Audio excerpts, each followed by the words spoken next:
Esse é um Capsule e nós vamos falar do julgamento do Monark que está acontecendo no STF, na primeira turma do STF. Acho um absurdo isso acontecer lá, não faz sentido nenhum. Isso está sendo julgado pelo STF. O Monark não tem foro privilegiado, ele não tem o foro por prerrogativa de função, né? E a gente já sabe o resultado desse julgamento. O Alexandre de Moraes já definiu o voto dele, que o cara é culpado e coisa e tal. O Flávio Dino já seguiu o voto do Alexandre de Moraes. Infelizmente, a gente não tem expectativa nenhuma aqui. Eu vou mostrar para vocês alguns truques retóricos que o Alexandre de Moraes está usando no voto dele, que são absolutamente absurdos. Toda a situação é absurda. Para início de conversa, o monarca, mesmo que ele tivesse cometido algum crime, ele não deveria ser julgado pelo STF. Ele é uma pessoa comum. De novo, o foro por prerrogativa de função apenas para as pessoas que são deputados, senadores, etc. Né? E o Alexandre de Moraes já ignorou tudo isso, já trouxe tudo para ele. Por quê? Porque ele acha que vai conseguir dessa forma, deturpando o direito, salvar a democracia. Só que ele esquece que o que ele está fazendo é comprometer a democracia. A democracia existe exatamente quando ela pode ser contestada. Monark, em momento algum, tomou medidas violentas para derrubar o Estado de Direito. Portanto, críticas que ele fez, você pode considerar críticas absurdas, você pode considerar que ele está errado. Eu tenho uma opinião dele diferente sobre a questão das urnas eletrônicas, falei com ele, inclusive, já em debate sobre isso.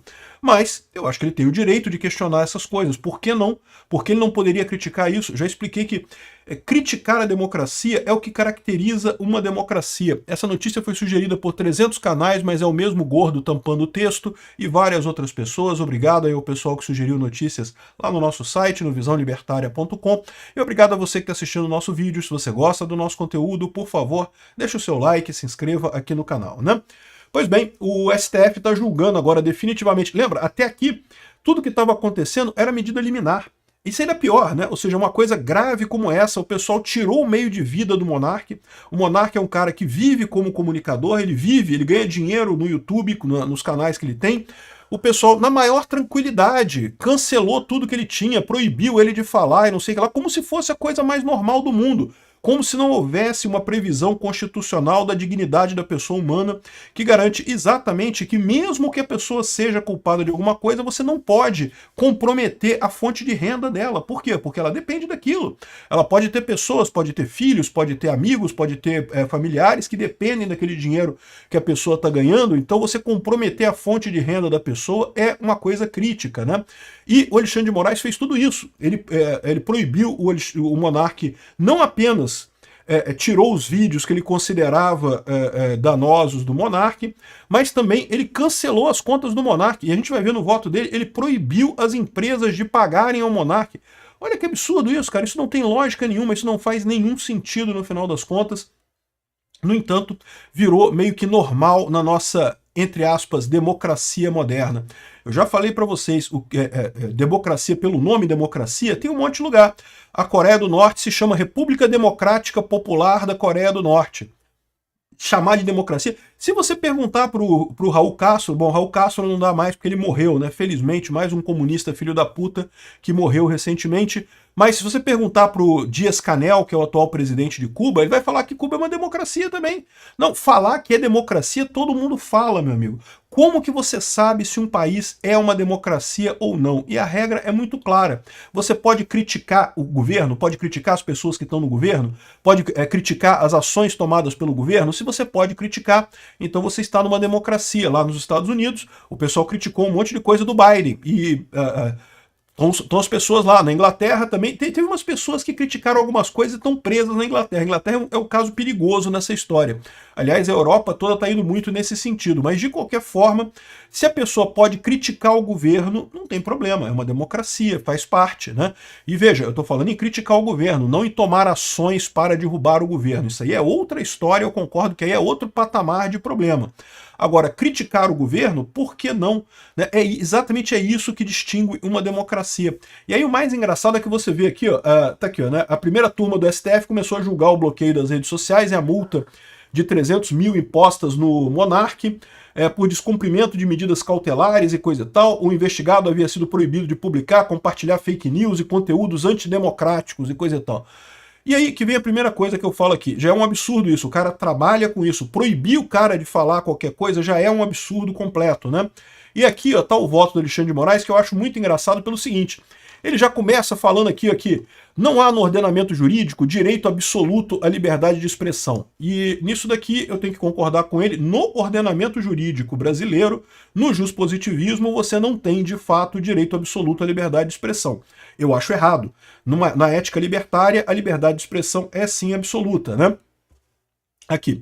Mas como bem enfatizou o ministro Edson Fachin, não há direito no abuso de direito. Isso é uma coisa que não faz sentido, porque, ok, ninguém tem direito ao abuso de direito. Mas o que é o abuso do direito? O abuso do direito tem que ser descrito na forma de alguma outra lei. O que o monarca fez? O monarca ofendeu alguém? Ele poderia dizer que isso daí foi um abuso do limite de expressão, porque ele ofendeu a pessoa, e de acordo com o nosso ordenamento jurídico, você tem ali calúnia, difamação, injúria, que são crimes, né? Então, realmente, ele estaria abusando disso daí. De novo, essas coisas todas eu já expliquei para vocês, na ética libertária isso não existe, mas no ordenamento jurídico brasileiro existe. Você poderia entender que o abuso de direito é quando você acaba, ao exercer o seu direito de liberdade de expressão, você acaba batendo em alguma lei, em alguma outra limitação legal. Só que esse é o problema. Qual foi exatamente, o que o monarca falou exatamente que teria levado a essa coisa toda, né? O mais engraçado, aí ele repete aqui, não, porque liberdade de expressão não é liberdade de agressão. Liberdade de expressão, o monarca agrediu alguém? O monarca é dos caras mais gente boas e pacíficos que eu conheço, duvido que ele tenha agredido qualquer pessoa, nunca agrediu ninguém. Que negócio é esse de liberdade de expressão? Mas agrediu verbalmente. Quando que ele agrediu verbalmente alguém? Mesmo nos pontos que ele coloca aqui, não consta nenhuma agressão verbal dele a ninguém, né? Aqui, a liberdade de expressão não é liberdade da destruição da democracia, das instituições e da dignidade e honra alheia. De novo, quando que ele atacou a dignidade e honra de alguém? Não tem lugar nenhum. Ele criticou os ministros do STF, é verdade. Os ministros do STF são pessoas públicas, são figuras públicas. O próprio Alexandre de Moraes, quando tomou posse como ministro do STF, falou: se você não aguenta críticas, não seja um funcionário público, não seja alguém que vai estar publicamente dentro do governo, porque, né, você vai ser criticado e faz sentido, né? A liberdade da destruição da democracia. Que destruição? Quando que o monarca destruiu a democracia de alguma forma, né? Aqui, a liberdade de expressão não é liberdade de propagação de discursos mentirosos. Não, aqui é um outro patamar que ele está falando, porque tudo que ele falou até aqui, ele colocou a comparação de liberdade de expressão com crimes que existem de fato no ordenamento jurídico brasileiro. Então, agressão, você não pode agredir alguém, né? Inclusive na ética libertária também não pode. Agressão verbal não existe. Você falar alguma coisa que a pessoa se sentiu ofendida é uma besteira. Mas agressão física é errado, né? Destruição da democracia também não pode, né? Dignidade e honra alheias também no ordenamento jurídico brasileiro não pode. Na ética libertária não teria isso, mas no ordenamento jurídico brasileiro tem. Mas aí ele veio para o terceiro ponto aqui, ó. Liberdade de expressão não é liberdade de propagação de discursos mentirosos, agressivos, de ódio e preconceituosos. E aí tem um problema, porque não existe isso na lei, né? Não existe lei contra discursos mentirosos, não existe lei das fake news. Lembra? Até tentaram passar uma lei nesse sentido no Congresso, né? Mas não passou. Então, alguém falar uma mentira, neste momento no Brasil, não é crime, né? Se você estiver prestando testemunho em algum caso, pode ser crime sim, mas num discurso normal, hoje em dia, no ordenamento jurídico brasileiro, não é crime. Existe até reconhecimento disso por vários aspectos legais. Você pode mentir, é seu direito mentir. Eu acho que você não deve, mas você pode mentir se você quiser, não tem nada que te obrigue a falar a verdade. E a ideia disso é muito simples. De fato, eu falo, o livre mercado ajusta esse tipo de coisa. Canais que falam muita mentira, que exageram muito as coisas, acabam eventualmente se tornando menos relevantes para as pessoas. Então não tem que se preocupar com isso, né? O pessoal pode falar mentira, não tem problema. E seria muito complicado porque a alternativa a isso é você criar um Ministério da Verdade, alguém que diga o que é verdade e o que é mentira. E aí vem o segundo problema dessa história. Em momento algum, a decisão do Alexandre de Moraes fala sobre o que iniciou esse processo. Por que o monarca foi penalizado a primeira vez? Por quê? Porque depois, ele fala aqui, ó, que depois de ter uma medida cautelar consistente na abstenção de publicação, promoção e replicação de notícias fraudulentas e coisa e tal, e multa diária de R$10.000, ele, perguntado após tomar conhecimento da referida medida judicial, utilizou-se da plataforma Rumble para fazer não sei o que lá, e continuou fazendo as coisas, ou seja, eles até listam algumas coisas aqui que teria sido, na visão do Alexandre de Moraes, um crime, mas repara que eles escondem a primeira parte. Cadê? Qual foi a mentira que originou essa coisa toda, né? Enfim, eu digo para vocês o que foi que deixou o Monark, que deixou Alexandre de Moraes preocupado. Foi porque o Monark chamou o Serimedo, né, que foi lá no Monark Talks, que é um argentino que fez muitas críticas às urnas eletrônicas, né? E vocês sabem minha opinião sobre as urnas eletrônicas. Eu não acredito que tenha nenhum problema, não vi nenhuma evidência de fraude nas urnas eletrônicas. Outros tipos de fraude podem sim ter havido, pode ter havido dedão na balança lá na hora de censurar conteúdo de um lado, mas não censurar do outro. Agora, na urna eletrônica, eu não vi nada de errado. Mas o Serimedo tem uma opinião diferente da minha. E olha só, eu acho que ele deve ter o direito disso. Eu acho que ele deve ter o direito de criticar esse tipo de coisa. De novo, o que diferencia uma ditadura de uma democracia é se você pode criticar a sua democracia. Se você não pode criticar a democracia, é uma ditadura. Por que lá na Rússia é uma ditadura, não é uma democracia? Porque dá 15 anos de cadeia você criticar o Putin, ou as eleições, ou qualquer coisa lá na Rússia. É pena de 15 anos de cadeia. Então, no final das contas, é uma ditadura, não tem alternativa, né? Então tá aqui, ó. Aí fala aqui, ó, os caras estão levando um processo no TSE dizendo que Bolsonaro não pode desconfiar das urnas. Não pode, Bolsonaro tem que confiar cegamente nas urnas. E, de novo, a mesma coisa que eu falei aqui. Eu não vi nenhum problema. Eu entendo desse assunto, eu trabalhei com segurança da informação por muito tempo. Um monte de gente me mandou um monte de coisa que as pessoas achavam, olha aqui, isso é evidência que teve fraude, olha só esse número aqui, não sei o que lá. E eu falava para a pessoa, olha só, não tem evidência nenhuma aí, não tem nada nisso daí. Não vi até hoje nada. E me mandaram muita coisa. Eu perdi um bocado de tempo com isso. Hoje em dia eu já até respondo meio atravessado, porque continuam as pessoas me mandando as coisas. Não, porque presta atenção, porque aconteceu comigo que eu fui lá e eu votei em mim mesmo, mas não ganhei, não sei o que lá, que negócio é esse.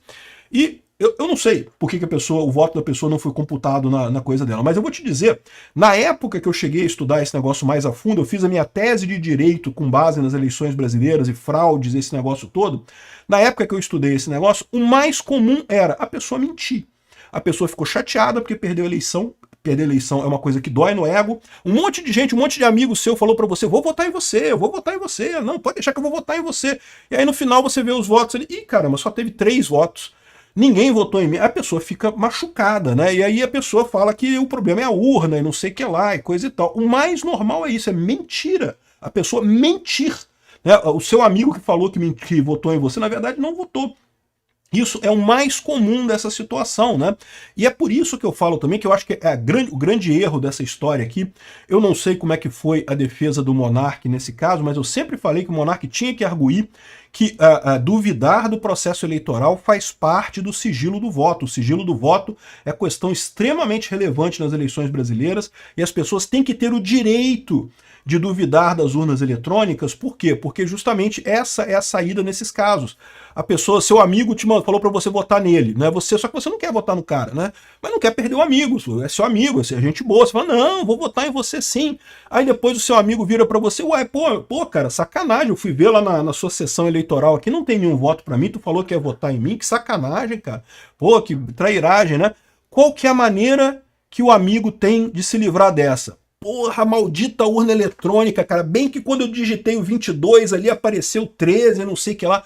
O cara está mentindo. É mentira que o cara está falando. Não aconteceu nada disso. O cara está mentindo. Mas ele tem o direito de mentir isso. Ele tem o direito de questionar a urna eletrônica, porque justamente isso é o que serve para você manter o sigilo do voto. Que aí você pode virar para o seu amigo e falar, não, eu votei em você sim, é porque essas urnas eletrônicas, cheio de bug isso daí, cheio de problema. Então eu acho que mais do que um direito baseado na liberdade de expressão, em momento algum aqui, ó, eles levantam a questão do direito ao sigilo do voto.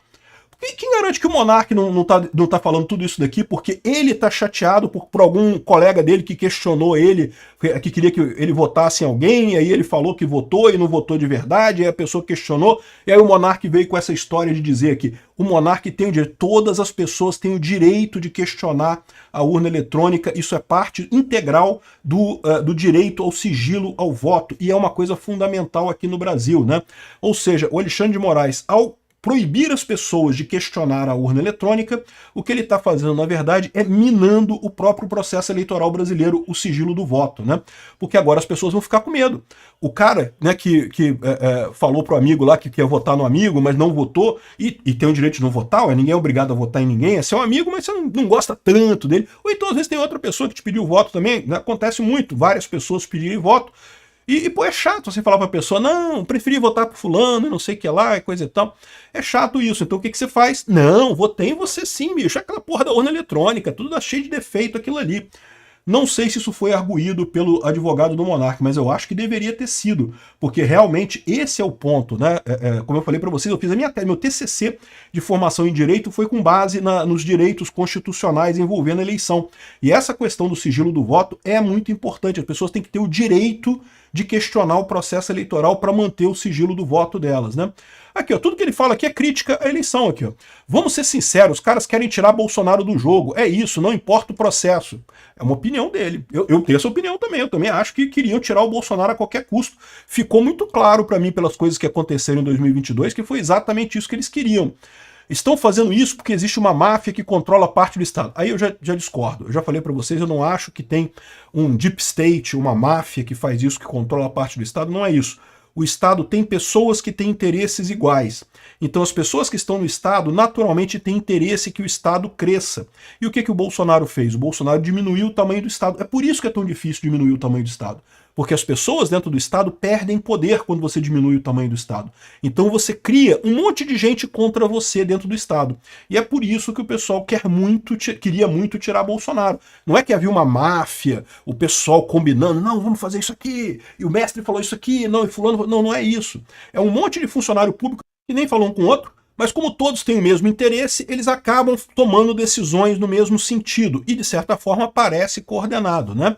É lógico, tem outros fatores também. Por exemplo, dentro do STF, existe um corporativismo natural, né? O resto do STF está tentando proteger o Alexandre de Moraes. Por quê? Porque gosta do Alexandre de Moraes? A essa altura, eu diria para você que não, tá? O Alexandre de Moraes já é odiado dentro do STF.